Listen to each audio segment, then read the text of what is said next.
दिल्ली के उप मुख्यमंत्री मनीष सिसोदिया ने बीजेपी को खुला चैलेंज देते हुए कहा कि अगर बीजेपी में हिम्मत है तो चुनाव करवा कर दिखाएं। चुनाव के डर से भागे नहीं। उन्होंने कहा कि बीजेपी पिछले 17 सालों से दिल्ली नगर निगम की सत्ता में कबाजित है। इन 17 सालों में निगम एकीकृत भी रहा और 3 हिस्सों में भी बटा रहा, लेकिन बीजेपी ने केवल भ्रष्टाचार फैलाया।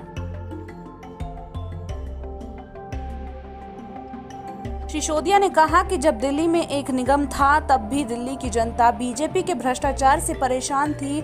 अब जब 3 निगम है तब भी जनता परेशान है और जब दिल्ली की जनता ने बीजेपी को एमसीडी से उखाड़ फेंकने का मन बना लिया है तो बीजेपी चुनाव करवाने से डर रही है और मुंह छिपाकर भाग रही है। मनीष सिसोदिया ने कहा कि दिल्ली की जनता एमसीडी में बीजेपी के भ्रष्टाचार से त्रस्त हो चुकी है। बीजेपी से ना तो सफाई व्यवस्था संभाली जा रही है, ना ही अपने स्कूल या स्वास्थ्य केंद्र चलाए जा रहे हैं। तो आज दिल्ली के लोग इस उलझन में नहीं पड़ना चाहते, 1 चलाएं कि 5 चलाएं, 2 चलाएं कि 3 चलाएं। दिल्ली के लोगों को करप्शन फ्री एमसीडी चाहिए। दिल्ली के लोगों को साफ सफाई करने वाली एमसीडी चाहिए।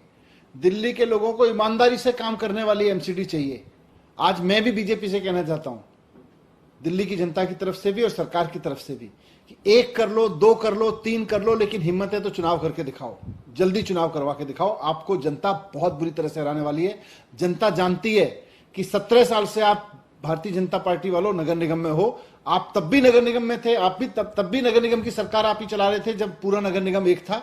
जनता को वो भी याद है कि तब कितना करप्शन था, और जनता को ये भी याद है कि 3 बांटे गए, तब भी ये कहा गया था करप्शन कम हो जाएगा, तब भी कम नहीं हुआ। आप 1 का 3, 3 का 1 मत खेलो। आप करप्शन मिटाने की बात करो, आप दिल्ली को साफ करने की बात करो, आप लोकतंत्र से चुनाव कराने की बात करो।